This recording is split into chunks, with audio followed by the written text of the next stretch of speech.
Hi guys, so I'm filming this on my phone, so it might be a bit shaky, but I feel like when we started our YouTube journey, we decided that we were going to share our ups and our downs, and I just feel like this week's been a big downer, and I'm sorry about the mess because I've got like all sorts going on with decorating and stuff, but I just feel like this week's been a real downer for me. I've been really getting down anyway because the last like 6 months it's been really hard with Isla, her therapy wise. We need a standing frame, we need a new walking frame, and the NHS won't provide them.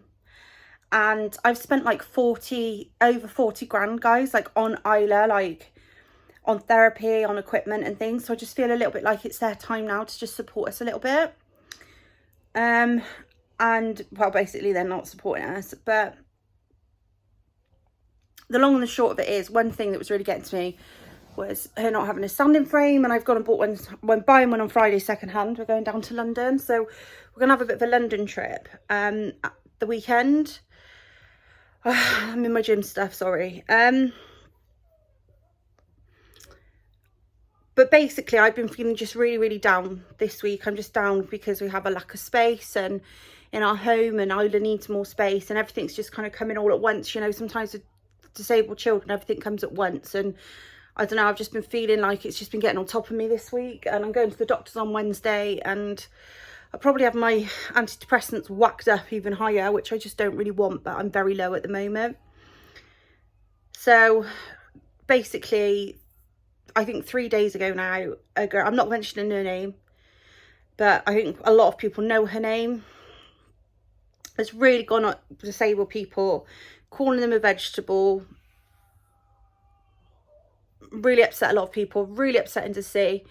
It's not so much upsetting for me, but I feel really disappointed. Like, I feel like we've come so far since I had Isla 10 years ago. I feel like we've come so far in the disabled community, building up disabled awareness, building up disabled pride even, you know, LGBTQ and / whatever it is now. And I don't mean to be offensive, I'm really sorry. I just don't know how to say it, if we're saying how we're saying it now. Sorry, I'm not up to date with that. Every time I feel like I've got it changes, which I think is a good thing, but I do need to keep up with it. And I just feel like Black Lives Matter and all that, we had that massive movement during COVID, and for better or worse, but I just, you know, with that I just feel like, because my only disagreement with that is just because generally we were in a pandemic, like, and I just felt it was a bit silly, people endangering themselves like that when we just didn't know at the time what COVID could do and what it couldn't do. And like, I was scared to death of getting COVID until I had COVID. But I just feel like, you know, anything that promotes anti-racism, anti-narcissism, anti-Semitism, anti-disabled people, whatever you want to call it, you know, hate crime, I just think it's a good thing. I think it's a good thing. I think life is just so short, and war is awful, and death is awful, and it comes to us all so fast, even if we live a long life, you know. My nan lived to 95, and the stuff that she achieved in her life was incredible, but, you know, you think, I'm 35 now, 36 now, sorry. My husband's 37, 38. You know, my mum's 66, and I really am aware of how, like, time's like flowing on and it's ebbing, and I just feel like life is so short. And so that really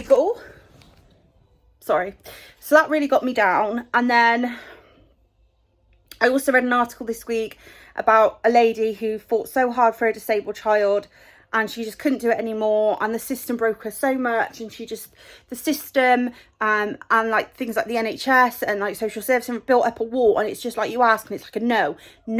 Like, you don't need to have any space to live, which when you've got a disabled child in a wheelchair, you do need space because you can't get them in the house.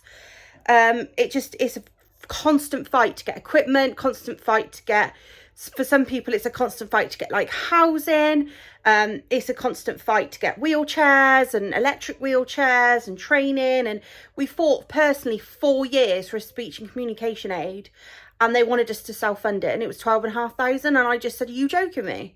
I fundraised an operation that she needed on her back, which I believe now she would have been able to get it on the NHS, but at the time it wasn't available on the NHS.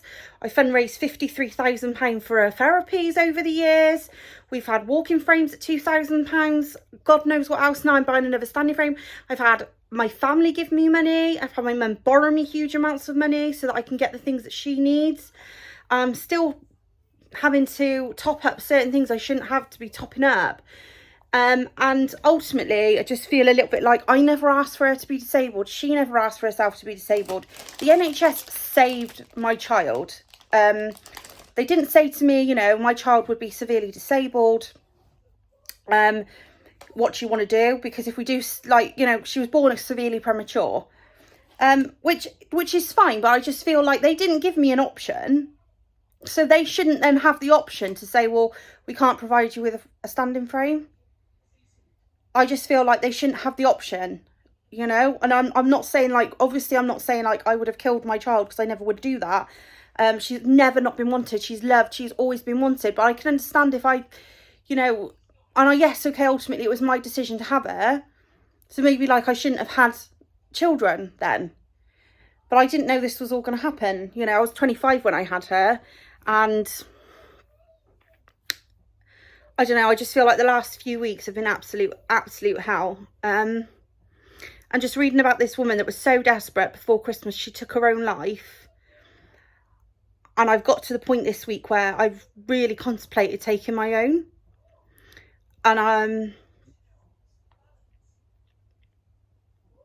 I'm just so glad that I didn't see the TikTok situation, like, actually when it was happening, because the day it was happening was the day that I was really the lowest I've been in quite a long time.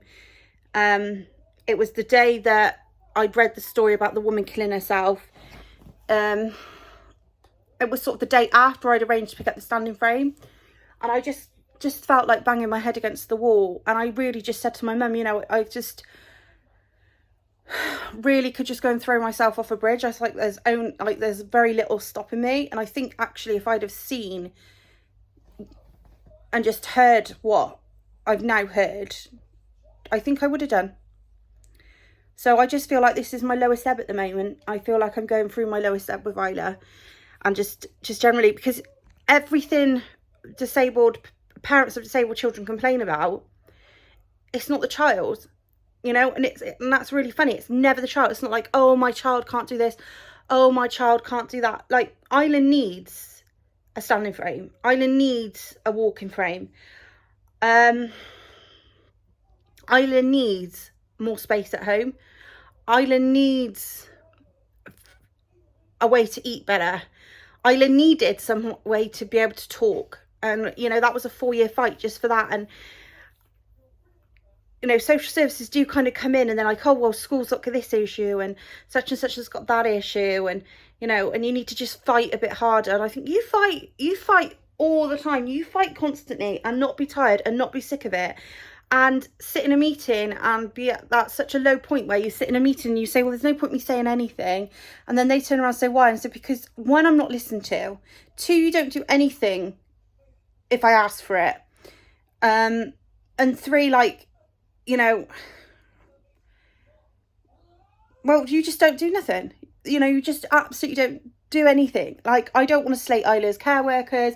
I don't want to slate anybody, but like, I literally just feel like there's so much red tape that, you know, I understand there's not like an endless amount of money. I understand that. But then it's just things like when Isla has a piece of equipment taken away from her, that piece of equipment inevitably that she's grown out of is thrown away. It's just disposed of. It's not cleaned up, restored, and then another child can use that piece of equipment. It's just thrown away. And then, like, I might need that piece of equipment that they've just binned, which was perfectly fine, that could be restored. And Isla could get 5 years worth of use out of this piece of equipment that's worth thousands and thousands and thousands of pounds. And that grates then. And then it starts to grate on you and it wears you down. And then you start to have blood pressure issues because you're so stressed. And then you start to have depression because you're so stressed. And I have situational anxiety. Basically, I can't get out of my situation with Isla. because I can't get the help I need for her. So I can't get out of the situation I'm in. So I have to deal with my anxiety. And the doctor won't do anything for my anxiety because nothing they can give me really will help. It'll just numb me a little bit, but it won't help. The doctors can't help me get out of my situation. The doctors don't want to give me sleeping tablets because I don't sleep, because I lie awake at night worrying and thinking about what I could physically do. And I just thought, rather than go on TikTok and just onslaught like everyone else is, I just thought I'm just going to come onto my own little channel, my own little platform, where people have seen videos of my daughter, people have seen videos of my son, people have seen our family videos, and just put like my lowest ebb out there really, and just say, you know, right now I'm feeling really low, I'm feeling really shit. And excuse my language, I try not to swear as much as possible, but I really could just like effing blind right now. I just feel really rubbish and really sad about the whole situation, and I just feel like it's sad. It's sad for so many people that are struggling right now out there. It's really tough. And I think the last thing people need is to be going onto platforms where they go to just get some fashion advice or home advice or humour or a little bit of fun, and be met with, you know, that just discrimination, I guess. And I suppose it's just like with anything else, you know, if you're, I don't want to say black, but if you've got dark skin, you're going to get racism. If you're Jewish, you're going to get anti-Semitism, you know, even if you're certain religions, you know, gay, straight, binary, whatever, disabled, why not? We'll just throw that into the mix. It just doesn't matter, you know, does it not? But I just feel like it just does matter. And I feel like when you've got a platform and you are out there and you can just throw it all on out on the internet, you really have to just think like this. You really have to think about what you're saying, because like I would hate for somebody to message me, honestly, like I could nearly tear up if someone messaged me like, oh my gosh, well, that is so racist what you've just said, like I'm really disgusted with what you've said. It would break me. Like I just genuinely, like, it would absolutely break me as a person. Like it would, and I would not just make an apology, I would be in floods of tears. I would be profusely apologizing, because it would just absolutely break me. And it does just shock me how hard-hearted some people are. But you don't know the type of life that person's completely lived that's made them like that way, and how they've been brought up, and each of us is different. So I do feel a little bit like sometimes in society we need to highlight these things and say, no, it's not right. And then other times I think we need to just be like, right, you said that now 3 days ago, that's your opinion. We've come out as a community and said, you know, that's not our opinion. It's absolutely disgraceful what she said, and it's disgraceful. But I think we all need to be like, the more attention we're giving her, the better it is for her at the end of the day. Like, we're giving her all this attention. Everyone's giving her attention on TikTok. Everybody's mentioned, and her name is now plastered all over TikTok, which is what she wanted to begin with. I bet she sat and thought, if I have a go at disabled people, my name might be dirt, but I'm going to be everywhere. She's going to be on This Morning next week, and she's going to get all of that attention and money coming in, and all of the people that are struggling with disabled children aren't going to get the subscribers, aren't going to get, you know, the watch hours, aren't going to get the money that they need to look after their children. And somebody that's gone after them and has slated them will. And that's just a whole other minefield. But it's a reason why I didn't say anything on TikTok. I literally just thought, I'm not going to put anything on TikTok. I literally put a video of Isla eating cake, because I was like, I was going to clap back, but I thought we'll eat cake instead. And so we had some cake, because I just thought, no, I just don't know. Yeah, I'm just feeling really, really low. Really, really low. Anyway, I'm ending the video now. I'm really sorry. You know, it's probably good if nobody watches this at the end of the day. And maybe I've opened up a little bit of myself. And I just really want people to see my page and see that I'm doing my best for my disabled child, my best for my family, the best of the situation I'm in. You know, sort of this year financially, we knew we couldn't afford to get a bigger home. We knew we couldn't afford to... There is sort of situation with the extension going on if we do extend here, but it's going to take up to 2 years. So we sort of thought we're going to put our money this year on travel and really get some experiences and try and grow our YouTube a little bit. We're trying to invest in our travel, to invest into YouTube. That's the best way we can do it. Because it would be amazing if we could get monetized through YouTube, through sharing Isla's journey, and any money that we got through YouTube, we would pay to travel and get more experiences and give all that money to Isla for her future. So that's basically my plan. But if anyone likes and subscribes, we're really appreciative. I'm not sure I understand. Me watch. I just want to basically say, like, I just want to basically finish this vlog and say, you know, I love everybody. If you're going through a shit time, message me. And if you're going through, you know, anything that's really hard and you're feeling like you just want to end your life, message me. Because I've really been there this week and nobody actually has pulled me back. I've done it myself this week because I just felt like I just got such a low point. I've watched trash on TV. I've made brownies. I've not cared about my diet. I've ate pizza and chips. I've relaxed. I've rested. I've let the house get messy. And I've not worried about it a tosh. You know, I've ordered Starbucks and not worried about the cost of it. And I honestly just feel a bit more rested and relaxed. So yeah, please do like and subscribe. Please do send messages of love and kindness. And I think what I've learned from all this is, if you love somebody, just share it. Message them and say, do you know what? I really love you. I love your skin colour. I love your sexuality. I love who you are as a person. I love all of you. I think you're fantastic. Thank you for being in my life. Basically, that's what I've learned this week. That there's some really horrible people out there. But you choose who you associate with. So associate with those good people. Let them know that they're good people. Let them know that you love them. Let them know that they're just as cherished. And let's hope that they let you know that you're cherished back. Let's just hope that they do that. And I look shattered. I am shattered. I've cried millions of buckets this week. It's been a hard week. But Friday we are going to Buckinghamshire. I need to go to, we're stopping off in Reading because there's an Ikea in Reading. I need to get my kitchen shelf, which is nothing to do with this vlog, but if you've watched any of our renovation vlogs, you know I need a shelf for our kitchen.